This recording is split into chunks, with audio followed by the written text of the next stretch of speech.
अभिवादन स्वीकार कीजिए ब्रजेश मिश्रा का और आप देखना शुरू कर चुके हैं द डिबेट।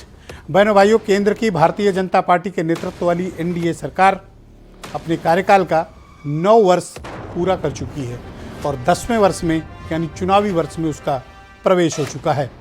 आज जब प्रधानमंत्री ने 9 साल के अपने कार्यकाल पर संतोष जताया, सरकार की प्रगति बताई, तो विपक्ष ने भी इन 9 सालों में भारतीय जनता पार्टी को घेरा है। अब जब इस देश में चुनाव को महज 300 दिन 300 डेज बचे हैं, तकरीबन 310 भी हो सकते हैं, पर मोटा मोटी जब 300 दिन बचे हैं तो क्या तस्वीर है इस देश की? उपलब्धियां और नाकामियां क्या हैं इस सरकार की? हम आज उस बारे में खुली परिचर्चा आयोजित करने जा रहे हैं। बहनों भाइयों, इस देश में दिल्ली की हुकूमत पर विराजमान देश के प्रधानमंत्री नरेंद्र मोदी के नेतृत्व वाली भारतीय जनता पार्टी की अगुवाई वाली एनडीए की सरकार 9 वर्ष का कार्यकाल पूरा कर चुकी है और 10वें वर्ष में उसका प्रवेश यानी चुनावी साल की तरफ वो आगे बढ़ चुकी है। क्या है इस सरकार की उपलब्धियां और वो कौन सी उपलब्धियां हैं जिनके आधार पर केंद्र की मोदी सरकार अपना तीसरा कार्यकाल चाहती है? इस तीसरे कार्यकाल में उसके पास योजनाएं क्या हैं, बताने के लिए उपलब्धियां क्या हैं, और विपक्ष उनकी नाकामियों पर सवाल भी उठा रहा है। वो कौन से कारण हैं और वो कौन सी उम्मीदें हैं और वो कौन से एजेंडे हैं और वो कौन से विषय और मुद्दे हैं जिनके आधार पर केंद्र की मोदी सरकार अपना तीसरा कार्यकाल इस जनता से गुजारिश करने के लिए जाने वाली है। वो कौन से मुद्दे हैं जो केंद्र सरकार को तीसरी बार गद्दी पर पहुंचा सकते हैं और वो कौन से मुद्दे हैं जिनके आधार पर प्रधानमंत्री, भारतीय जनता पार्टी और पूरे एनडीए को लगता है कि तीसरी बार भी बहुमत उसको आ जाएगा। उन कारणों की समीक्षा होनी चाहिए, उन उपलब्धियों पर बात होनी चाहिए और उन उपलब्धियों को कसौटी के मानक पर कसा भी जाना चाहिए और देखा जाना चाहिए कि सरकार ने जन कल्याणकारी और परोपकारी योजनाओं पर क्या काम किया है। विपक्ष का कहना है कि भारतीय जनता पार्टी के हिस्से नाकामियों के सिवा कुछ नहीं है। सत्तारूढ़ दल विपक्ष की इस बात को स्वीकार करने को तैयार नहीं। अब जब 2024 के चुनाव हैं, तब मुकाबला एक बार फिर आमने सामने होने जा रहा है जो 2014, 2019 में हुआ था, अब 2024 में सामने है। अब प्रश्न ये उठता है कि बीजेपी को कौन सी खास उपलब्धियां हैं जिनको लेकर जनता के बीच जाने वाली है और पब्लिक से वोट मांगेगी, और विपक्ष के पास उसकी नाकामियों के लिए क्या क्या है।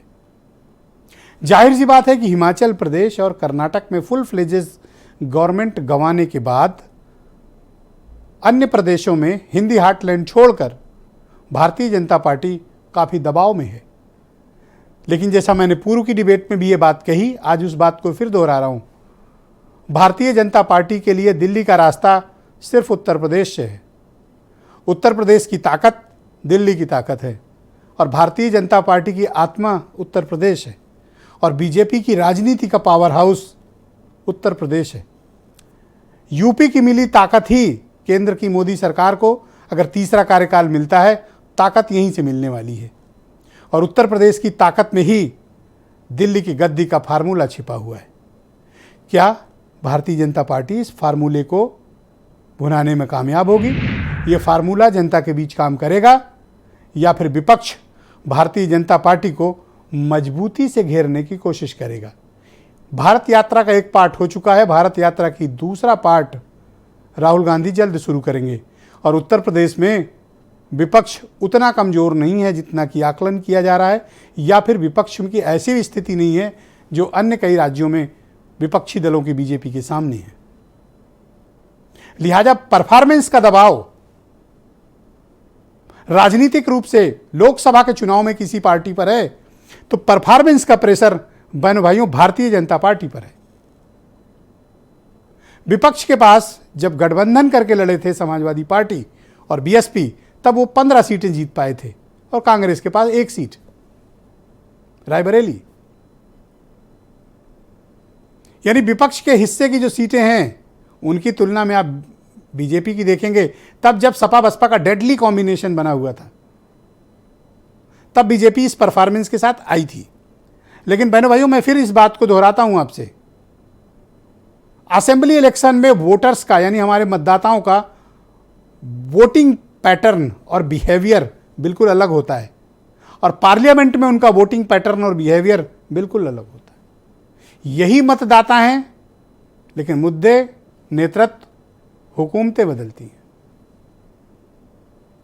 इस बात की गारंटी नहीं कि जो लखनऊ के लिए वोट देते हैं वो दिल्ली के लिए नहीं देंगे, जो लखनऊ के लिए नहीं देते वो दिल्ली में देंगे या नहीं देंगे।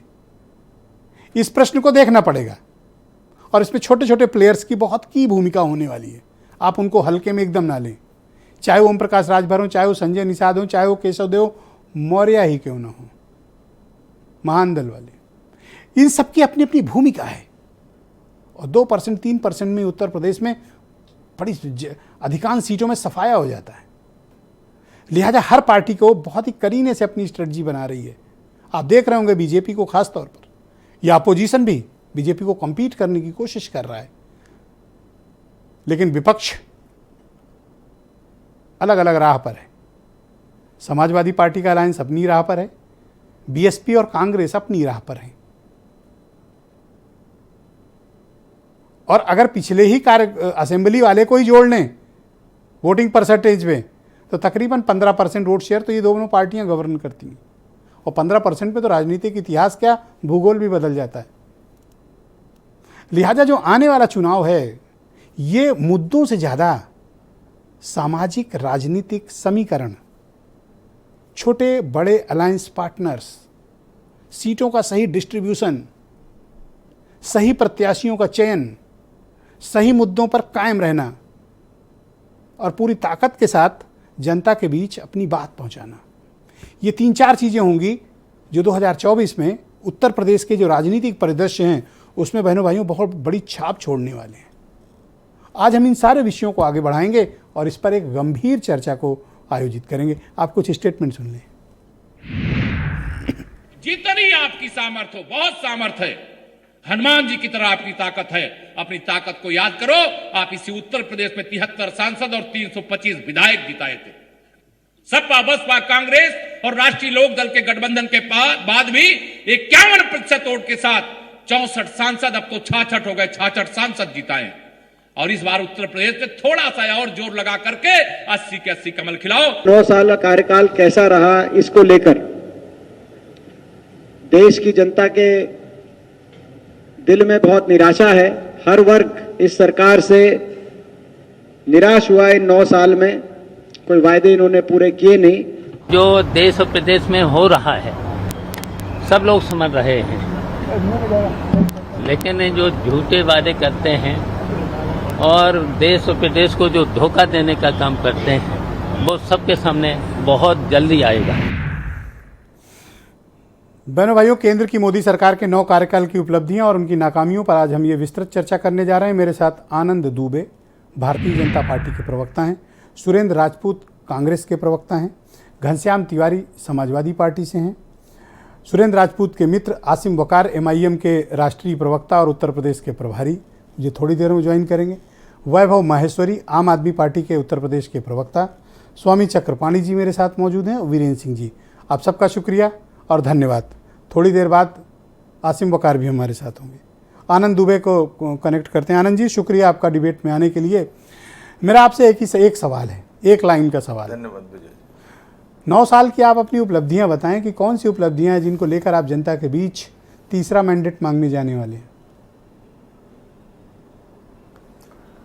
देखिए ब्रजेश जी, ये 9 साल सेवा, संकल्प, सुशासन के 9 साल हैं। इन 9 सालों में देश जहां आर्थिक सामाजिक रूप से आगे बढ़ा है, वहीं विश्व में भारत की कीर्ति बढ़ी है। अभी कुछ दिनों पहले आपने देखा किस तरह से आदरणीय मोदी जी जब पापुआ न्यू गिनी गए, वहां के प्रधानमंत्री ने पैर छू के उनको प्रणाम किया। ये शायद ऐसा दृश्य पहले कभी किसी ने नहीं देखा। ऑस्ट्रेलिया में जब वो गए तो वहां के प्रधानमंत्री ने उनको द बॉस कह के संबोधित किया। अमेरिका के राष्ट्रपति ने कहा मोदी जी इतना लोकप्रिय है कि मैं उनका ऑटोग्राफ लेना चाहता हूं। यह हमारे भारत की बढ़ती हुई ताकत है, यह हमारे भारत की बढ़ती हुई स्वीकार्यता है, आदरणीय प्रधानमंत्री जी की वैश्विक स्तर पर बढ़ती हुई लोकप्रियता और स्वीकार्यता है। आज हमारी विदेश नीति बदल चुकी है। आपको मैं बताना चाहूंगा कि अमेरिकी प्रतिबंधों के बावजूद हमने रूस से अपने व्यापारिक संबंध कायम रखे और तेल का आयात किया। इसके अलावा रूस से व्यापार करते हुए भी हमने यूक्रेन की मदद की। तो आज भारत वो भारत है जो अपने हितों के लिए किसी के सामने झुकता नहीं है और किसी से समझौता नहीं करता है। एक आंकड़ा आपको और बता दूं, भारत कैसे आगे बढ़ा है। आप अक्सर डिबेट में सुनते होंगे, लोग कहते हैं भारत डूब गया, अर्थव्यवस्था बर्बाद हो गई, भारत बर्बाद हो गया, कंगाल हो गया। मैं आपको आंकड़ा बताता हूं, 2014 में भारत की जीडीपी थी 1,12,000 करोड़, आज 112 लाख करोड़, आज 272 लाख करोड़ है। प्रति व्यक्ति आय 79,000 थी, आज बढ़ के 1,70,000 है। विदेशी मुद्रा भंडार 19.5 लाख करोड़ था, आज बढ़ के 50 लाख करोड़ है। एक्सपोर्ट उस समय 27.15 लाख करोड़ था, आज बढ़ के 57 लाख करोड़ है। यह मेक इन इंडिया की देन है। रक्षा एक्सपोर्ट जो कभी 1,941 करोड़ रुपए था 2014 में, आज बढ़ के 15,920 करोड़ हुआ है। इसके अलावा चाहे आप सामाजिक क्षेत्र में जाइए, 12 करोड़ शौचालय बनाने का काम मोदी जी की सरकार ने किया। देश में 48.93 करोड़ जनधन अकाउंट खोले गए। मुद्रा योजना के जरिए 40.82 करोड़ लोगों को 23.2 लाख करोड़ सस्ते ऋण दिए गए। 3 करोड़ 45 लाख लोगों को घर दिया गया। उज्ज्वला योजना से 9.59 करोड़ लोगों को एलपीजी कनेक्शन दिया गया। इसके अलावा अगर आप आए, मेडिकल कॉलेज 2014 में 387 थे, आज बढ़ के 692 है। 6 एम्स थे कभी 2014 में, आज बढ़ के 24 है। इतना डेटा सुन के वैभव को थोड़ा बेहोशी आ रही है। 1472 है। आईआईटी 16 थी, आज बढ़ के 23 है। आईआईएम 13 थे, आज बढ़ के 20 है। तो हर एक क्षेत्र में आज रुपया इंटरनेशनल करेंसी बनाने की तरफ आपको लगता है कि जिन मुद्दों का आपने जिक्र किया या जो उपलब्धियां आपने गिनाई चुनाव में जाने के लिए पर्याप्त हैं? बिल्कुल जिस तरह से हमारे शासन सुशासन को उत्तर प्रदेश ने देखा है, पूरे देश ने देखा है, उसको लेकर हम जनता के बीच जाएंगे। देखिए, मोदी जी नहीं होते तो क्या होता? घोटालों का दौर जारी होता, देश में बम धमाके हो रहे होते। आप बताइए 2014 के बाद अगर दक्षिण कश्मीर के 4 जिलों को छोड़ दिया जाए तो देश में कहीं भी बम धमाका नहीं हुआ है, आतंकवादी गतिविधि नहीं हुई है देश में, घोटालों की कोई शोर और शराबा नहीं सुनाई दिया। तो विपक्ष जो है हताश है, परेशान है और पूरी तरह से फेल है। इसीलिए उसको अपना भविष्य अंधकार में नजर। थैंक यू आनंद दुबे जी, शुक्रिया। अब आप अपनी बारी की प्रतीक्षा करें, जरा मैं इन लोगों से नाकामियों पर भी चर्चा कर लूं। घनश्याम तिवारी, समाजवादी पार्टी के प्रवक्ता। तिवारी जी, शुक्रिया आपका। सरकार की नाकामियां क्या हैं? सबसे बड़ी नाकामी यह है कि देश को एक प्रधानमंत्री चाहिए और चाहिए था। देश को एक रेडियो मिल गया, वो रेडियो सिर्फ अपनी मन की बात सुनाता है। बेटियां गंगा में अपने उस मेडल को जिसने देश की नाक ऊंची की उसको बहाने जा रही हैं, लेकिन उस रेडियो को सुनाई नहीं देता है। उस रेडियो के आसपास जो भोंपू हैं, भारतीय जनता पार्टी के मंत्री, भारतीय जनता पार्टी के समर्थन में कूदने वाली मीडिया एंकर, कुछ मीडिया चैनल, उन सबको उस रेडियो के अलावा कुछ सुनाई नहीं देता है। अगर भारतीय जनता पार्टी से पूछा जाए बेरोजगारी के लिए आपने क्या किया, इन्होंने ये कहते हैं 44 करोड़ इन लोगों ने मुद्रा लोन दिया। इस देश में जितने परिवार हैं उसके हिसाब से हुआ कि हर परिवार में इन्होंने 2 लोगों को मुद्रा लोन दिया है। इससे बड़ा झूठ तो कुछ हो नहीं सकता है। दूसरी बात, अगर इनसे पूछा जाए कि बेटी बचाओ क्या हुआ, तो हर ऑटो के पीछे प्रधानमंत्री की तस्वीर के साथ बेटी बचाओ लिखने वाले लोगों ने एक ऐसे व्यक्ति को बचाने की कोशिश की जो कहता है कि प्रधानमंत्री मेरे हनुमान है, अमित शाह मेरे हनुमान है, जेपी नड्डा मेरे हनुमान है। हमने रामायण से लेके महाभारत से लेके तालिबान तक ऐसी कहानी नहीं सुनी है जहां पर किसी एक व्यक्ति के ऊपर 1,000 से ज्यादा लड़कियों के शोषण का आरोप लगा हो। यह इनका रामराज है। तीसरी बात, महंगाई। इन लोगों को महंगाई नहीं दिखाई देती। जब प्रधानमंत्री 2014 में आए थे तो वो चाय वाले थे, आज वो लाखों का सूट पहन के, लाखों का चश्मा लगा करके, लाखों का पेन लेकर के 8,000 करोड़ के जहाज से 12 करोड़ जिन की नाकामियों का आप गाड़ी से जिक्र कर रहे हैं, इतनी नाकामी पर्याप्त है कि ये आप इनकी राह रोक पाएंगे? देखिए, राह रोकने का सिलसिला, जैसे कि रावण की लंका जली थी, तो सोचिए ब्रजेश जी कि रावण जिसके पास सोने की लंका थी, उसको क्या जरूरत थी कि साधु भेष में जाके सीता का हरण करता? या फिर दुर्योधन दुशासन जिनके पास पूरा हस्तिनापुर था, उनको क्या जरूरत थी कि द्रौपदी का चीरहरण करते? ये अहंकार था, और यही अहंकार इनकी सोने की लंका को ध्वस्त करने जा रहा है। वो सिलसिला जो कर्नाटक से शुरू हुआ है, केरल में ध्वस्त होगा, कर्नाटक में ध्वस्त हुआ है, चलते चलते उत्तर प्रदेश में आएगा। उत्तर प्रदेश में ये लोग क्या करेंगे? ले दे के उत्तर प्रदेश में ये अपने हिंदू मुस्लिम भेदभाव, लड़ाई, नफरत को और ज्यादा गाढ़ा करेंगे। उससे लोगों के बीच में जो सवाल है बेरोजगारी के, और ज्यादा गाढ़े होंगे। तो मुझे लगता है कि जब अहंकार इतना बड़ा हो जाता है तो जनता हावी होती है, और जनता इन्हें हराएगी। देश को रेडियो नहीं, प्रधानमंत्री चाहिए। सुरेंद्र राजपूत कांग्रेस के प्रवक्ता हैं, मेरे साथ मौजूद हैं। सुरेंद्र जी, शुक्रिया आपका। वो कौन से 9 सवाल हैं जिनको कांग्रेस आजकल बहुत दोहराती घूम रही है? क्या यही 9 सवाल पर्याप्त हैं आपके लिए बीजेपी की राह रोकने के लिए?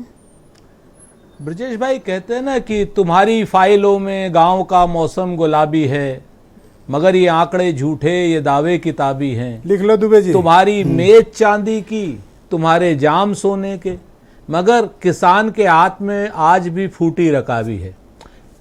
पंडित जी, आय दुगनी हो गई क्या किसान की? अगर हो गई हो तो बता दो भाई। हाँ, खर्च जरूर 3 गुना हो गया। पंडित जी कहे थे 2 करोड़ रोजगार हर साल देंगे, दे दिए क्या? या छीन लिए? 10 करोड़ से ऊपर छीन लिए। हम आपसे घनश्याम भाई की बात को रिपीट नहीं करेंगे, हमारे 9 सवालों में घनश्याम भाई की सारी चीजें आ गई। लेकिन हम तो आपसे एक ही चीज, आनंद दुबे जी बड़े वरिष्ठ पत्रकार रहे, इन्होंने रुपए की 1 लाख करोड़, 2 लाख करोड़, 20 लाख करोड़, 100 लाख करोड़ ये सब कर दिए।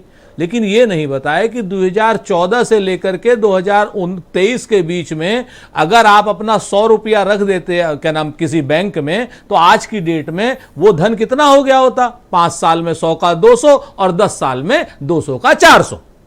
आज की डेट में जितने आंकड़े बता रहे हैं वो तो अपने आप ही बढ़ने थे, क्योंकि रुपए का अवमूल्यन हुआ आपके जमाने में। हमारे जमाने में 59 रुपए का डॉलर था, आप 83 रुपए में हो गए हो। तो आपकी जो जितना साइज ऑफ इकोनॉमी की आप बात कर रहे हो, वो डिवेल्युएशन से ग्रोन इकोनॉमी है, जो कि आपके लिए नहीं, देश के लिए। आपके लिए तो बढ़िया है, चूंकि आपको आंकड़े बोलने, देश के लिए खतरनाक है। उसी इकोनॉमी का एक जो साइड इफेक्ट है, आज की डेट में दुनिया में सर्वाधिक बेरोजगारी की दर हमारे यहां हो रही है। हिंदुस्तान के हिसाब से पिछले 40 सालों में कभी ऐसी नहीं हुई। यह बात आप समझो पंडित जी। आपको इसीलिए अग्निवीर जैसी योजना लानी पड़ी। और ये जो मेक इन इंडिया का नहीं है साइड इफेक्ट, आपको मालूम है चीन के साथ आपका व्यापारिक समझौते की स्थितियां क्या है? 1:7 का रेशियो है आपका। 1 रुपया आप एक्सपोर्ट करते हो और 7 रुपया आप इंपोर्ट करते हो। आपको मालूम है ये बात? आपको मालूम है ये बात कि चीन हमारे 20 सैनिकों का हत्यारा है और उसको आप चाय पिलाते हो, झूला खत्म, आतंकवाद खत्म। जी, आतंकवाद तो इन्होंने नोटबंदी से कर दिया था खत्म। उसके बाद आप याद करो कि पठानकोट में ISI को बुलाना पड़ा इन्हें। आज तक न भूतो न भविष्य तो ISI आई थी हिंदुस्तान में सर।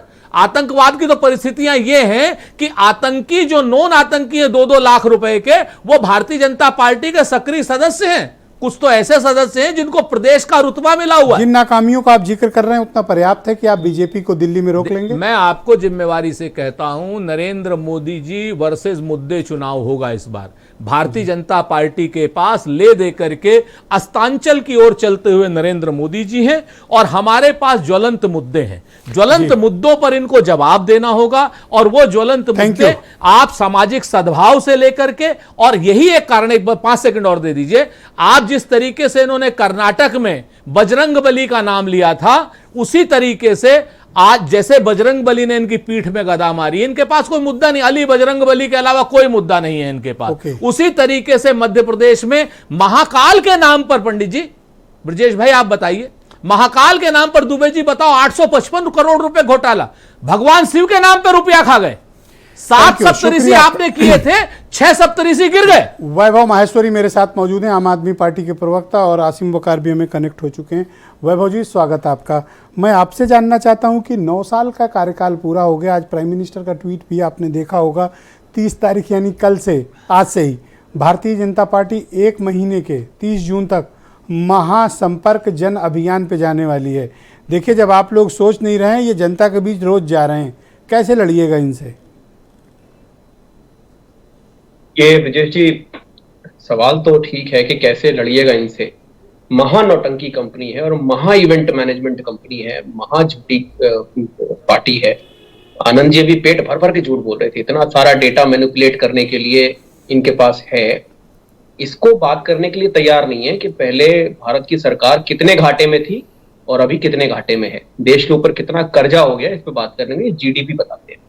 जीडीपी का आम आदमी की लिविंग स्टाइल पे क्या फर्क पड़ा है इन्हें मतलब नहीं है। इन्होंने आटे और खाने की चीजों पर जीएसटी लगा के कमर तोड़ दी है। हालत बड़ी खराब है। करप्शन इस सरकार में, जो ये कहते हैं करप्शन नहीं होता इस सरकार में, सबसे बड़ा भद्दा मजाक है कि करप्शन इसी सरकार में होता है। और देश के सबसे बड़े बड़े घोटाले, नोटबंदी से लेकर अडानी से लेकर तमाम घोटाले इस सरकार में हुए हैं। करप्शन की टॉलरेंस का अंदाजा ये लगा लीजिए कि आप सिर्फ सरकार के खिलाफ बोलिए और अगले दिन सवेरे दूध वाला आपका दरवाजे पे नहीं आएगा, सीबीआई आएगी और ईडी वाले आएंगे। हालत यह है कि मोरबी का पुल टूट गया, बेशर्मों की तरह इन्होंने कोई जांच तक नहीं कराई। बनारस में एक पुल टूटा था, सैकड़ों लोग उसमें दबके मर गए थे, पता नहीं चला आज तक कि होगा क्या। इसी तरह से बड़े बड़े स्कैम होते हैं। राम जन्मभूमि के ट्रस्ट का घोटाला हमने खोला था, कागज सामने रखे थे, मुंह में बिल्कुल दही जमा के बैठ गए। इनको टॉलरेंस है। अभी भगवान शंकर की मूर्तियां गिरी हुई हैं, सप्तऋषि की मूर्तियां गिरी हुई हैं, भगवान के नाम पर पैसा इतनी बेशर्मी से खा गए, बिल्कुल शांत रहते हैं। मजे की बात ये होती है कि एक तरफ इनकी सीबीआई, इनकी पुलिस लोगों को मार रही होती है, पीट रही होती है, फंसा रही होती है, जेल में डाल रही होती है, और उधर ये उससे भी बड़ा एक इवेंट प्लान कर लेते हैं। असल में जो अमेरिका के प्रधानमंत्री जी ने कहा था ना कि मैं आपका ऑटोग्राफ चाहता हूं, वो ये देखना चाह रहे होंगे कि आपको लिखना पढ़ना आता है कि नहीं आता है, आप अंगूठा लगाओगे या साइन करोगे। तो ये इस बात को ये समझ नहीं पाते कि पूरा दुनिया इनके ऊपर क्या व्यंग कर रही है। ये समझ नहीं पाते कि ये दुनिया क्या इनका मजाक उड़ा रही है। अमेरिकी राष्ट्रपति उनकी तारीफ भी कर सकते हैं ना, हो सकता है आप जलनवश ऐसा कह रहे हो। मैं तो कह ही रहा हूं, अमेरिका की यहाँ पर एम्बेसीज है इंडिया में, उनको क्या दिखाई नहीं पड़ रहा होगा कि यहाँ पर जो देश की सीमा को किसान घेरे रहते हैं और भूखे वहां पर मर जाते हैं। नजरिए का फर्क है। जिस नजरिए से आप भारत को देख रहे हैं, अमेरिका उस नजरिए से नहीं देखता है। उनके लिए व्यापारिक और सामरिक चीजें ज्यादा महत्वपूर्ण होती है। वो अगर आप राजनीतिक नजरिए से देखते हैं। असल में उनका ये जरूर हो सकता है कि मोदी जी से सेटिंग कर लो, इनको खरीदना बहुत आसान है और इनके अडानी के जरिए और देश पर कब्जा कर लो, इस हिसाब से वो वर्तमान हालात में आप लोग कुछ इनकी राह रोकने में कोई आपको कामयाबी मिले कि आपके नेता इन दिनों देश भ्रमण पे निकले हुए हैं, कोई सपोर्ट सिस्टम आपको दिख रहा है कि आप इनकी राह रोक पाओगे? ब्रजेश जी, इनकी राह रोकने के लिए कोई पार्टी नहीं चाहिए, इनकी राह रोकने के लिए पूरी पब्लिक चाहिए। इनकी राह रोकेगा किसान, नौजवान, महिलाएं, ये खिलाड़ी, ये रोते हुए लोग, ये पुलिस और सीबीआई द्वारा फंसाए जा रहे लोग, ये सारे के सारे राह रोकेंगे। इनके पास कौन सा स्कीम है जिससे ये पब्लिक में उसकी इनकम बढ़ाने पर या उनकी पढ़ाई कराने पर, उनका इलाज कराने पर, उनको रोजगार दिलाने पर बात करेंगे? कोई स्कीम तो है नहीं, झूठ बनाए जा रहे हैं। कब तक ये इवेंट मैनेजमेंट चलता रहेगा? चक्रपाणी जी महाराज मेरे साथ जुड़ चुके हैं। चक्रपाणी जी, स्वागत आपका। क्या हम ये एक्सपेक्ट करें कि 2024 के जो पार्लियामेंट के आम इलेक्शंस होने जा रहे हैं, राम मंदिर की बड़ी भूमिका होगी? और आजकल कई साधु संतों को मैं हिंदू राष्ट्र की डिमांड करते देखता हूं, जबकि संविधान की ये मूल भावना के विपरीत है। तो क्या ये सब मुद्दे भी चुनाव में रहेंगे, ऐसा आप लोग कोशिश कर रहे हैं? नहीं ब्रिजेश जी, हिंदू राष्ट्र की संविधान की मूल भावना के विपरीत नहीं है। सेकुलर शब्द तो बाद में जुड़ा है, 51-52 में हमें लगता है ऐसा, मुझे याद नहीं है कंफर्म ऐसे जुड़ा। और दूसरी बात, जब 14 अगस्त 1947 को एक इसी के टुकड़े पाकिस्तान बन गया तो स्वाभाविक रूप से हिंदुस्तान हिंदू राष्ट्र होना चाहिए था, लेकिन कहीं ना कहीं मुस्लिम तुष्टीकरण करके इसको हिंदू राष्ट्र नहीं बनने दिया। तो एक मन में हिंदुस्तानियों के, भारत के वासियों के एक मन में टीस है कि हिंदू राष्ट्र होना चाहिए। और हिंदू राष्ट्र का मतलब ये नहीं कि मुसलमान और ईसाइयों को कोई मार देगा या भगा देगा, उसका मतलब यह है ताकि देश हमारा सुरक्षित रहे। हमारे देश में हमारी सनातन धर्म के जो जिससे पहचान पूरे विश्व में है, जो हमारा कभी भारत विश्व गुरु हुआ करता था, वो सांस्कृतिक विरासत हमारी बरकरार रहे, इसलिए हिंदू राष्ट्र की बात करते हैं। दूसरी बात, लेकिन ये संविधान के विरोध में है जो आप कह रहे हैं, सरकार इस देश में संविधान का विरोध, इस देश का विरोध माना जाना चाहिए। नहीं, जो भी हिंदू राष्ट्र बनाने की बात, वो ऐसा नहीं है कि वो अलोकतांत्रिक तरीके से बनाने की बात करते हैं, वो संसद से मुहर लगाने की बात करते हैं। लोग सरकार चूंकि पूर्ण बहुमत में हो करके और वो संसद से लोकतांत्रिक तरीके से बनेगा, ऐसा नहीं कि कोई जबरदस्ती जैसे गजवा हिंद बनाना चाहते हैं, इस्लामिक राष्ट्र बनाना चाहते हैं और यहाँ तक कि पाकिस्तान बांग्लादेश बनाई दिया, अफगानिस्तान में देखो वहाँ हालात क्या है, उस तरह से नहीं। लेकिन दूसरी बात ये रही, आपने राम मंदिर का प्रश्न पूछा, तो राम मंदिर का जो है वो सर्वोच्च न्यायालय ने निर्णय दिया और उसमें मुख्य योगदान पक्षकारों का रहा। 1949 से वो केस चल रहा था और जाकर के निर्णय हुआ, तो निश्चित रूप से सर्वोच्च न्यायालय का। दूसरी बात है, सरकार क्या राम मंदिर का उद्घाटन और उसका लोकार्पण ये एक महत्वपूर्ण मुद्दा रहेगा? देखिए, महत्वपूर्ण तो ये समस्त देशवासियों, विश्व के तमाम सनातन धर्मियों के लिए महत्वपूर्ण है। इससे बड़ा महत्वपूर्ण तो कुछ हो नहीं सकता, इसमें कोई दो राय नहीं है। लेकिन इस बात को समझना होगा कि हेलो जी जी मैं सुन रहा हूं, लेकिन हिंदुओं की और भी कई अपेक्षाएं थी सरकार से। जी हेलो जी मैं सुन बोलूं मैं, आप बोले, मैं सुन रहा हूं। जी, हिंदुओं की कई अपेक्षाएं थी। हाँ, जैसे गोरक्षा केंद्रीय कानून जो है, ऐसा उम्मीद था कि जब सरकार पूर्ण बहुमत की सरकार होगी तो जरूर वो बनेगा, क्योंकि जब मुझे याद है जब माननीय अटल बिहारी वाजपेयी जब प्रधानमंत्री थे, जब हम लोग एक प्रतिनिधि मंडल गोरक्षा केंद्रीय कानून चाह रहे हो तो अलग बात है के लिए जब हम लोग गए तो उन्होंने कहा कि पूर्ण बहुमत की सरकार नहीं है। Thank you. और वर्तमान में पूर्ण बहुमत, प्रचंड बहुमत की सरकार है। गोरक्षा केंद्रीय कानून बना। आसिम वकार, थैंक यू सर, शुक्रिया। आसिम वकार MIM के राष्ट्रीय प्रवक्ता है, उत्तर प्रदेश के प्रभारी, बहुत शुक्रिया आपका वकार साहब। मैं आपसे जानना चाहता हूं कि देखिए, हम लोग सरकार की उपलब्धियों और नाकामियों पर भी जिक्र कर रहे हैं, और एक बार आपने डिबेट में बताया था कि आने वाले चुनाव में 2-3 मुद्दे हैं जो बहुत ज़्यादा जिनको हवा देगी बीजेपी। आप अपनी बात पर कायम हो। देखिए, चक्रपाणी जी भी करीब करीब उन्हीं मुद्दों पर हैं। तो क्या उपलब्धियों नाकामियों को छोड़कर चुनाव किसी और मुद्दे पर लड़ा जाने वाला है जिसका जिक्र आप करना चाहते हैं? नहीं, सबसे पहली बात तो सर, उपलब्धियां हैं क्या? अगर उपलब्धि की आप बात करेंगे तो बताना पड़ेगा ना जनता को कि क्या उपलब्धियां हैं। ये उपलब्धियां हैं, इन पर चुनाव लड़ेंगे, तो उपलब्धियां तो कुछ है नहीं सर। तो चुनाव भी जब उपलब्धियां नहीं है तो चुनाव फिर अनाप शनाप मुद्दों पे लड़ा जाएगा। आपको याद होगा जब 2000 के नोट की बंदी हुई तो मैंने आपके चैनल पर, मैं शायद देश का इकलौता आदमी था जिसने ये बात कही थी कि कोई भी आम आदमी परेशान नहीं है और 2000 नोट की बंदी बीजेपी को चुनाव में फायदा पहुंचाएगी। कैसे सर, थोड़ा सा इसको डिफाइन करें। कैसे मैंने कहा था, मैं आज भी उस पर कायम हूं। नहीं सर, आप देखिए 80 करोड़ आदमी भीख के राशन पे जिंदा है।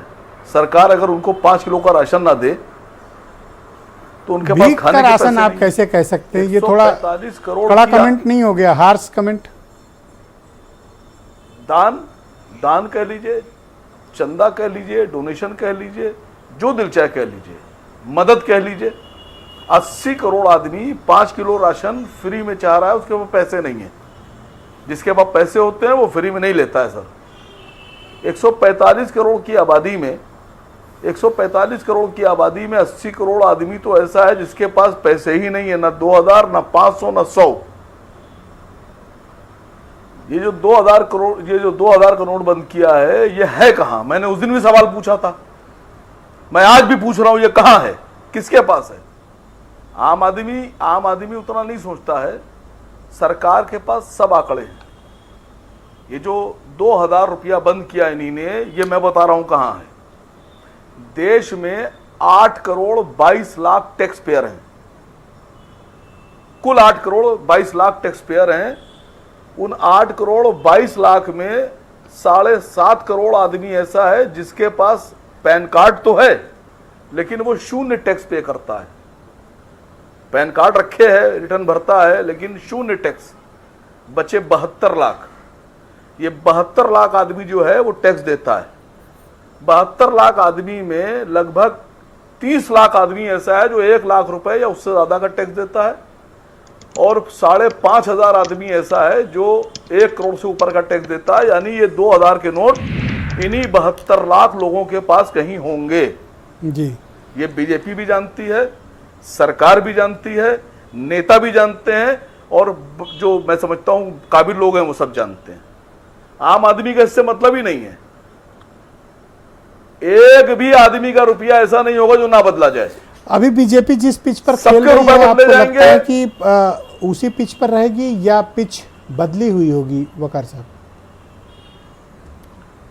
सर पिच 1 साल पहले तैयार कर ली है। क्या है पिच? मैंने आपसे उस दिन एक बात कही थी कि बीजेपी जो मुद्दे चाहती है उसी मुद्दे को अपोजिशन उठा लेता है, क्योंकि अपोजिशन के पास प्लान नहीं है, अपोजिशन के पास प्लानर नहीं है। अपोजिशन वही मुद्दे उठा लेता है, उसी में से 10 मुद्दे हैं, उसने कहा ये बीजेपी का मुद्दा है। अभी सर मैं आपसे पूछ रहा हूं, किसी ने भी ये सवाल नहीं पूछा होगा कि 2013 में 409 पॉइंट कुछ अरब डॉलर हमारे देश पे कर्ज था 2013 में। आज हमारे देश पे जो कर्ज है वो 620 पॉइंट कुछ अरब डॉलर है। ये कैसे बढ़ गया सर? आप आज सरकार के आंकड़े देखिए, जो 22 में भी आंकड़े पेश किए गए हैं, वो ये कहते हैं कि जो सरकार की 1 रुपए की कमाई है, जैसे 1 रुपया सरकार ने कमाया तो उसमें 34 पैसे सरकार लोन लेती है। सरकार ने कहा है कि 23-24 का जो हमारा बजट है वो है लगभग 27 लाख करोड़, लेकिन जो कमाई होगी 27 लाख करोड़ की कमाई सरकार बता रही है, लेकिन सरकार ये भी बता रही है कि हमारा जो खर्चा होगा वो 45 लाख करोड़ का होगा। अब 27 लाख करोड़ आप कमा रहे हैं और 45 लाख करोड़ आपने खर्चा बता दिया, तो ये पैसा कहां से आएगा? ये मोदी जी अपने घर से थोड़ी ना लाएंगे, या अमित शाह साहब अपने घर से लाएंगे, या योगी जी अपने घर से लाके दे देंगे, या शिवराज चौहान जी लेके आएंगे, या वो जो हेमंत बिस्वा शर्मा बैठे में ऑल फॉल बातें बोला करते हैं ये वो लेके आएंगे। ये तो कर्ज आएगा, और वो कर्ज कौन देगा? मोदी जी नहीं देंगे। ये समझिए कि अगर 32,000 रुपए के आसिम बकार कर्जदार हैं आज देश के लिए, तो 32,000 के मोदी जी कर्जदार हैं। ओके, और डिबेट के दूसरे चरण में आपके बाकी विचारों को मैं सम्मिलित करूंगा। जी ब्रजेश मिश्रा, सुनिए सर, सुनिए सर, कंप्लीट करो सर, टाइम कम है सर। मैं पूछ रहा हूं, चलिए सर आप आगे बात बढ़ाइए। ओके, वीरेंद्र जी मैं आपसे समझना चाहता हूं कि इस 9 साल में उपलब्धियों और नाकामियों पर हम लोग चर्चा कर रहे हैं, और राजनीतिक रूप से भी कई मुद्दे हैं जो बहुत प्रभावशाली हैं। क्या माहौल रहेगा उत्तर प्रदेश में? देखिए, उत्तर प्रदेश गुजरात के बाद दूसरी बड़ी प्रयोगशाला बीजेपी की एक बनी है, और वो सफलतापूर्वक चला रहे हैं। अगर यूपी नहीं होगा तो बीजेपी केंद्र में सरकार नहीं बना सकती, ये भी साफ है। तो यहाँ पर जो उन्होंने 70+ जीत का नारा दिया है 80 लोकसभा सीटों में से, उसमें उनके लिए काफ़ी चीज़ें साफ होती जा रही हैं। खास तौर से मायावती का अकेले लड़ना, कल विधान परिषद के चुनाव में कांग्रेस का समाजवादी पार्टी को वोट न देना, ये दर्शाता है कि ये सब लोग इस बार बीजेपी से नहीं लड़ेगा विपक्ष, इस बार विपक्ष आपस में लड़ेगा, और उसका पूरा फायदा बीजेपी को मिलेगा। हो सकता है बीजेपी 80 की 80 सीटें जीत जाए लोकसभा की, और यही उसकी ताकत होगी उत्तर प्रदेश में। वैसे उपलब्धियां बहुत हैं, क्योंकि पहली नोटबंदी जब हुई थी तो बहुत हाहाकार मच गया था देश में, और मोदी ऐसे प्रधानमंत्री हैं कि 2 बार उन्होंने नोटबंदी की। 2000 के नोट इस बार बंद हुए हैं। लोग कहते हैं कि छापा क्यों, जब बंद करना था तो बहुत छपाई में भी पैसा खर्चा हुआ। अर्थव्यवस्था को कह रहे हैं पटरी पे ला रहे हैं। इस देश में तरक्की के बहुत बड़े बड़े दावे 9 साल में हुए कि एयरपोर्ट बना दिए हमने, बहुत बढ़ गए, कनेक्टिविटी बढ़ गई, इंफ्रास्ट्रक्चर बढ़ रहा है, नौकरियां बढ़ रही हैं, संसाधन बढ़ रहे हैं, सड़क अच्छी हो रही है, सोलर पैनल, बिजली, तमाम सारे क्षेत्रों में सुधार किया हमने। लेकिन इस देश में गरीबों की संख्या भी बढ़ी है। अब पहले 80 करोड़ लोग राशन खाते थे मुफ्त का, 82 करोड़ लोग खा रहे हैं। लोगों को सरकार लगातार 2000 रुपया उनके खाते में हर चौथे महीना डाल रही है किसान सम्मान निधि के नाम पर, और ये संख्या भी बढ़ती जा रही है।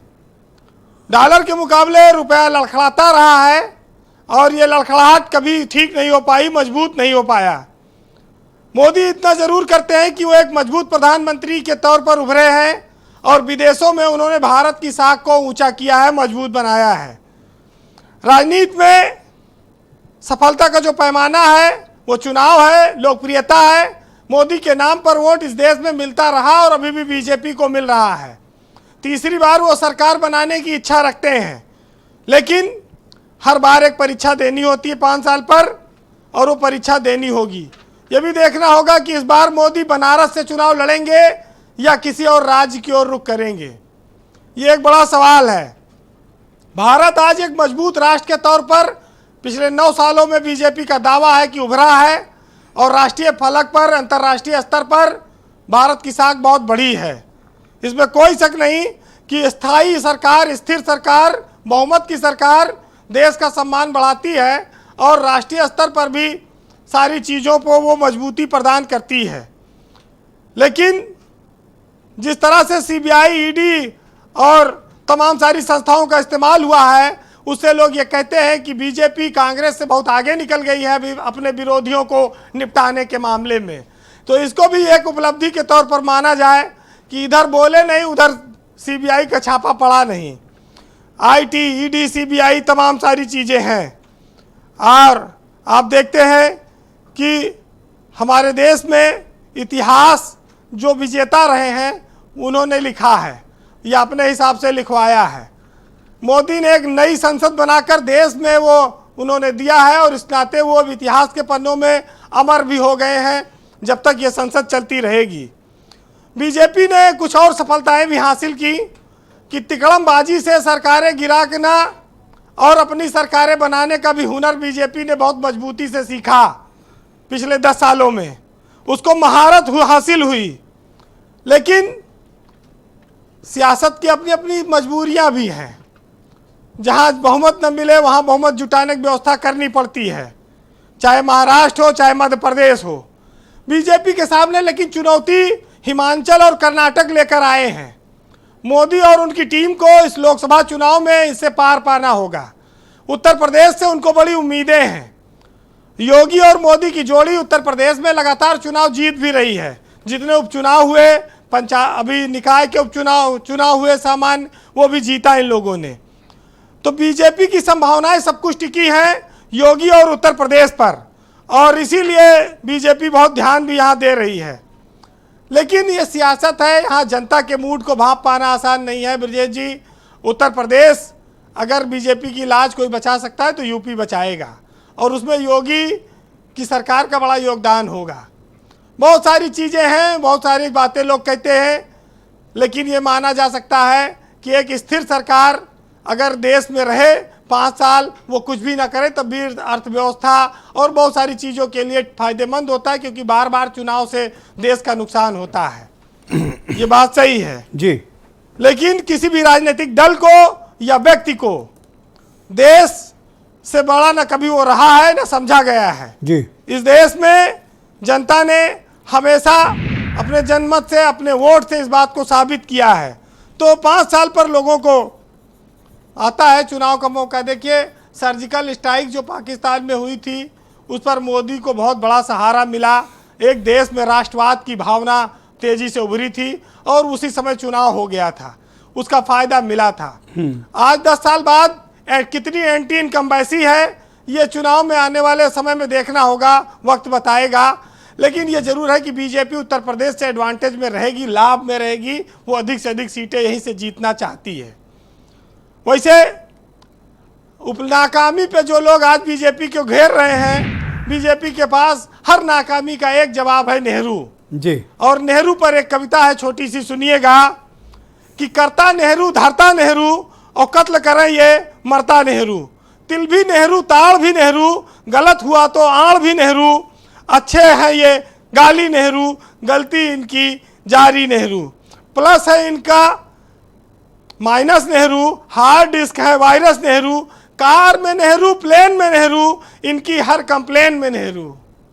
बहुत शुक्रिया वीरेंद्र जी, बहुत बहुत धन्यवाद, बहुत शुक्रिया।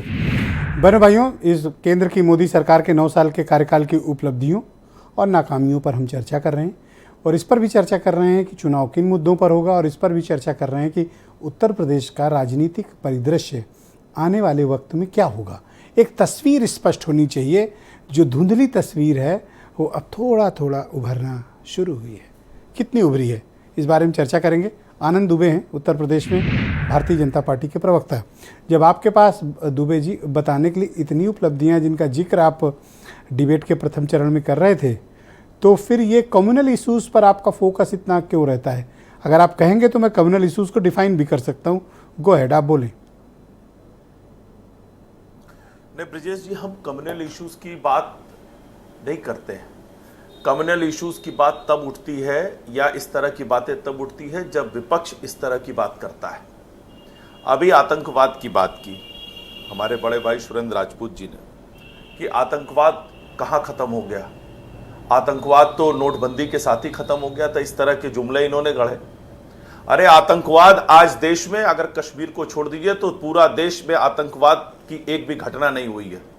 और जहां तक बात कर रहे हैं, अब इस देश में कोई जो है ना अफजल गुरु को जो है हालात का मारा नहीं कहता है, बाटला हाउस एनकाउंटर पे आंसू नहीं बहाता है, अब जो है भटका हुआ नौजवान नहीं कहा जाता है। आज कार्रवाई होती है और मजबूती के साथ कार्रवाई होती है।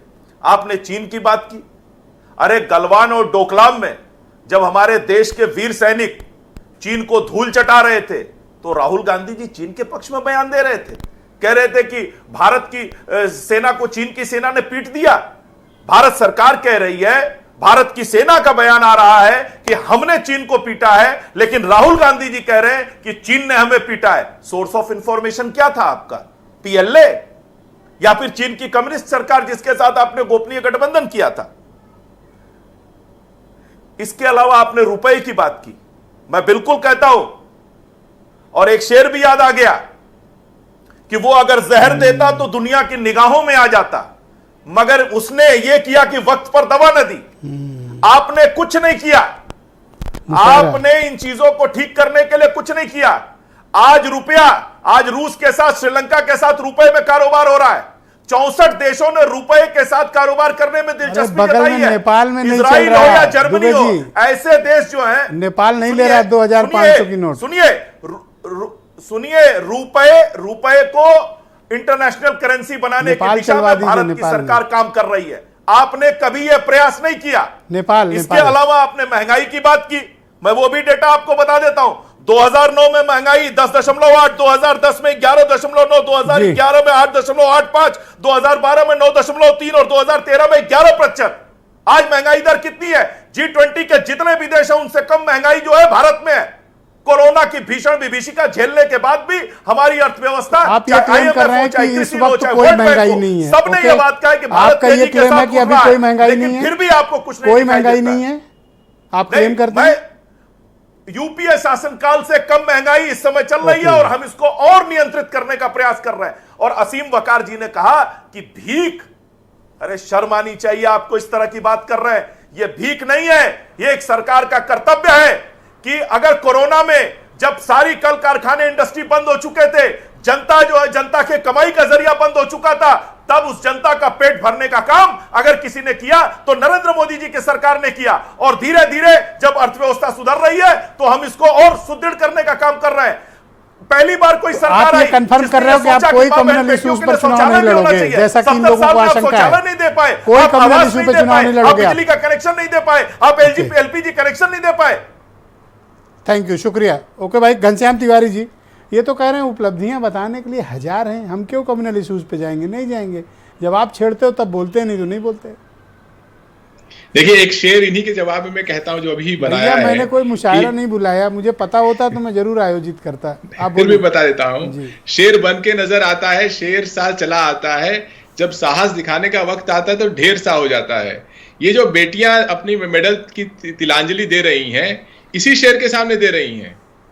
ये जो हमारे जो चीन के बारे में कह रहे थे, यही शेर है जो चीन का नाम नहीं ले पाता है। खैर वो सब छोड़िए, मैं तो सिर्फ आपके दर्शकों से ये कहना चाहता हूं कि इन 10 सालों में अगर आपके घर परिवार में किसी की भी नौकरी सरकार ने लगाई हो, बेहिचक से वोट दीजिए।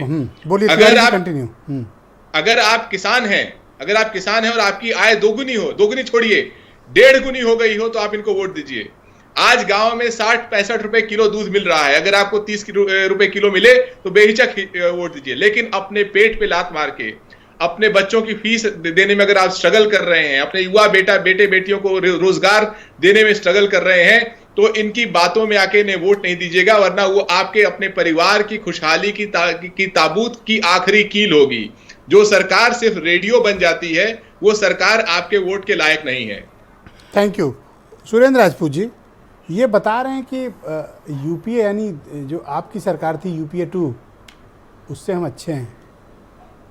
सही बात कह रहे हैं। अपनी तुलना आपसे कर लिए हैं, लेकिन कह रहे हैं नहीं देखिए हम आपसे अच्छे हैं। वही तो 2004 में 730 बिलियन डॉलर की इकोनॉमी थी। आनंद दुबे जी, आप तो पढ़े लिखे इंसान हैं। हमने 2.31 ट्रिलियन की इकोनॉमी आपको दी थी, क्या नाम, 2014 में। आप उसको 3.31 कर पाए, यानी हमने 700 बिलियन को 2.3 ट्रिलियन करके दिया, आप उसको 3.3 कर पाए हैं, और वो भी अपने डिवेल्यूएशन से। यानी आप 60 रुपए के रुपए को आप 83 रुपए का कहते हैं। आप पूरे दुनिया में आज की डेट में हंसी का पात्र बन रहे हैं। सोर्स ऑफ इंफॉर्मेशन कह रहे हैं राहुल गांधी की 18 बार चीन के राष्ट्रपति को झूला झूलाते हैं आप, चाय पिलाते हैं, और वो 20 सैनिकों का हत्यारा राष्ट्रपति, उसके बाद भी आप उससे हाथ मिलाने के लिए पीछे पीछे जाते हैं। बिरयानी भी खाते हैं साथ में, ISI को भी बुलाते हैं साथ में, अपने यहाँ अपनी पार्टी के अंदर आतंकवादियों को भी रखते हैं, ध्रुव सक्सेना से लेकर के और जम्मू कश्मीर तक के। और उसके बाद भी जब आपका पेट नहीं भरता, तो आप कर्नाटक में जब आप कुछ नहीं कर पाते, भ्रष्टाचार की बात करते। 40% की सरकार थी कर्नाटक में भ्रष्टाचार की, 40%। और भ्रष्टाचार की परिस्थिति, महाकाल का रुपया खा गए आप। आपको मालूम है ना, जो अभी परसों ही हुआ है, 855 करोड़ रुपया खा गए हैं। शिवराज की सरकार को तो महाकाल का पाप भी लगेगा, श्राप भी लगेगा, नरक में भी जाएंगे, आप जान लीजिए इस बात को। और आपको बताएं, अगर इस तरीके की कोई शेर हो तो बोल दो सर, आगे बढ़ने से। अरे हम शेर भी बोल देते हैं सर, कहते हैं ना, दुविधा में फंसे लोग और सुविधा में फंसे लोग, और करते हैं बात जंगल की गमले में उगे लोग। अब ये गमले में उगे हुए लोग जो हैं, बीजेपी गमले में उगी हुई है। हाँ, बीजेपी बिल्कुल गमले में उगी हुई है। क्या सर, इतना मैं फिर से कहता हूँ कि ऐसे अंडर एस्टिमेट ना करो। हाँ, सुविधा में अरे ये गमले में उगे लोग हैं, तभी तो नेहरू को कहते हैं ना कि बैंक लूट कर मोदी भागा, सोता चौकीदार, और कुछ भी पूछो एक ही उत्तर, नेहरू जिम्मेदार। वैभव महेश्वरी, ये लोग इस तरीके के लोग हैं। चुनाव सिर्फ और सिर्फ मुद्दों पर होगा। ओके, वैभव महेश्वरी, भारतीय जनता पार्टी का क्लेम आपने एक्सेप्ट किया। उन्होंने कहा यूपीए से तो अच्छे हैं। मैं सबसे बढ़िया बात इनकी ये सुन रहा था कि आतंकवाद खत्म हो गया है। तो हमने बचपन से ये सुनते थे कि जब आतंकवाद होता है तो हम पूछा करते थे कि आतंकवादी कौन होते हैं जो अपनी जान पे खेल के भारत में घुसते हैं दुश्मन देशों से, तो ये क्या करना चाहते हैं। तो हमें जवाब ये मिलता था अपने बड़ों से कि ये पड़ोसी देश होते हैं जो हमारे दुश्मन देश हैं, और ये हमारे देश को बर्बाद करना चाहते हैं, इसलिए आते हैं, अराजकता फैलाते हैं। अब मुझे लगता है कि इसकी जरूरत नहीं रह गई है। जितना बर्बादी तमाम आतंकी संगठन पिछले 50 साल में नहीं कर पाए, 9 साल में देश उससे 10 गुना ज्यादा बर्बाद हो चुका है। अशांति फैल गई है, सामाजिक जहर फैल गया है। जितने लोग आतंकवाद से नहीं मरते, उतने तो नोटबंदी में मर गए, उतने तो किसान आंदोलन में मर गए, उतने तो ये कोरोना में जो माइग्रेशन हुआ उसमें मर गए, और तमाम तरीके से मरते रहते हैं। अब कहते हैं क्या आतंकवाद है? आतंकवाद ये है कि एक आदमी जो कमा रहा हो 20,000 और अपना परिवार चला ले रहा हो, उसकी सुविधाएं धीरे धीरे छीननी शुरू करो। उसका तेल का पैसा बढ़ाओ, उसका बिजली का पैसा बढ़ाओ, उसका गैस का पैसा बढ़ाओ, उसकी स्कूल की फीस इतनी बढ़ाओ, प्राइवेट स्कूलों की, उसका टैक्स इतना बढ़ाओ, कुछ ना बचे, धीरे धीरे धीरे धीरे उसकी प्रोस्पेरिटी को कम करते जाओ, उसको वहां तक लेके आओ कि आपके राशन के थैले का वो मोहताज बन जाए। और वहां बनता है मोदी नाम का व्यक्ति भगवान, और मोदी का नाम का व्यक्ति राशन के थैले पे चिपक के आपके घर पहुंच जाता है। काफी नाराज लग रहे हो सर। ये व्यक्ति जो है, नाराजगी किस बात की है? ये आतंकवाद, ये डोमेस्टिक आतंकवाद है। एक आदमी की इनकम छीन के उसको मोहताज कर देना और 5 किलो का राशन का थैला देकर उसको कहना बीजेपी अपनी नीतियों का इम्प्लीमेंट करे तो वो डोमेस्टिक टेररिज्म है। ये डोमेस्टिक टेररिज्म है, और ये इस तरह का टेररिज्म है कि इसके खिलाफ अगर कोई पत्रकार बोले तो जेल, कोई पार्टी बोले तो उसको सीबीआई, कोई बोले तो ईडी, और मतलब खतरनाक चक्रपाणी जी, बम फोड़ने की। इस देश के जो वर्तमान हालात हैं, इसको लेकर विपक्ष के जो क्लेम हैं और जो बीजेपी के क्लेम हैं, सामाजिक और राजनीतिक दृष्टिकोण से आप क्या मशवरा देना चाहते हैं लोगों को? देखिए, मैं सरकार को, केंद्र सरकार को खास तौर से मशवरा ये देना चाहता हूं कि एक तो गोरक्षा केंद्रीय कानून बनाए ताकि किसी भी तरीके से कोई भी गौ की हत्या न हो, बुचड़खानों में या अवमान सप्लाई न हो। दूसरी बात, वर्शिप एक्ट 1991 समाप्त किया जाए। तीसरा, समान नागरिक संहिता देश में खत्म हो। चौथे, जो हमारे देखिए दिल्ली में हिंदू बेटी के किस प्रकार से सरेआम हत्या हो गई, पूरे देश में लव जिहादियों के खिलाफ कठोर कानून बनाया जाए। और चौथा जो है, एक तो जो कॉरिडोर बना है, चाहे काशी कॉरिडोर है चाहे महाकालेश्वर कॉरिडोर है, वहां पे जो शुल्क वसूला जा रहा है, इससे हिंदुओं में बहुत ही आक्रोश है। बहुत ही अच्छा मंदिर बना है, पैसे तो भगवान के पास जाने के लिए भी 2-2 चढ़ावा देने में क्या परहेज है? दीजिए। नहीं, सुनिए, जाना पड़ रहा है। इससे क्या होगा कि धर्मांतरण को बल मिलेगा, दूसरे जिहादी जो है उसका धर्मांतरण करेंगे। तो इसलिए भगवान के दर पे तो कोई भी जाए, जो जितना श्रद्धा हो दे और दर्शन करने की। आसिम वकार साहब, आपने सुना कि भारतीय जनता पार्टी स्थल है वहां पे निःशुल्क ये जो फ्री राशन वाला आपका एलिमेंट आपने जो प्रस्तुत किया था, उसको लेकर काफी आपत्ति है। उन्होंने कहा अगर तकलीफ के समय में, कष्ट के समय में अगर सरकार लोगों को राशन दे रही है, इसमें दिक्कत क्या है? जब आम आदमी पार्टी, अरविंद केजरीवाल बिजली, इलेक्ट्रिसिटी फ्री दे रहे थे, पानी फ्री दे रहे थे, तो वो फ्री की रेवड़ी थी। जब कांग्रेस पार्टी पूरे देश को एलपीजी पर सब्सिडी दे रही थी, तो वो फ्री की रेवड़ी थी। और ये 5 किलो राशन दे रहे हैं कुल 200 रुपए, 4 पंजे 20, 200 रुपए का महीने में। तो ये मदद कर रहे हैं, ये सहायता कर रहे हैं, ये बहुत बड़ा काम कर रहे हैं। बहुत दानी ज्ञानी हो गए, और बाकी सब बेकार थे। वो मुफ्त का जो दे रहे थे, जो सब्सिडी दे रहे थे, वो रेवड़ी थी। देश को समझना होगा सर, इन्हीं ने माइंड हाईजैक कर लिए हैं। अब आपको कमाल की बताऊं आपसे जी, अभी आपकी ही डिबेट में आया था कि मोदी जी यहां गए, मोदी जी वहां गए। एक साहब हमसे करने के, देखिए मोदी जी ने जितना अमेरिका और इंग्लैंड और पश्चिमी देशों के दौरे कर लिए, उतना किसी ने नहीं किया। पश्चिम देश कितना मानते हैं उनको। तो मैंने कहा देखो, पश्चिम को अंग्रेजी में वेस्ट कहते हैं और अरबी में, हम लोग की भाषा में, उर्दू में कहते हैं मगरिब। तो एक शेर है कि सूरज हमें हर शाम यही दर्श देता है। दर्श मतलब सीख, टीचिंग्स। सूरज हमें हर शाम यही दर्श देता है कि मगरिब की तरफ जाओगे तो डूब जाओगे। अब जो समझदार है उनके लिए ये आनंद दुबे बेहतरीन बात है, जो नहीं समझे उनके लिए। आनंद दुबे, उम्मीद करता हूं कि आप किसी शेर से ही रिस्पॉन्ड करेंगे। टाइम मेरे पास सिर्फ 20 सेकंड बचा है। 20 नहीं, देखिए, एक शेर इन्होंने बहुत तगड़ा मारा है आसिम गमले वकार में उगे हुए लोग, मुझे नहीं, गमले में उगे हुए लोग इन्होंने कहा। सर, आसिम वकार की बात नहीं बुरी लगी सर। मैं उसका जवाब देना चाहता हूं कि ये अलग बात की खामोश खड़े रहते हैं, फिर भी जो लोग बड़े हैं वो बड़े रहते हैं। और ऐसे फकीरों से बिल्कुल सही कहा आपने। नेहरू जी के लिए हम धन्यवाद ज्ञापित रहते हैं।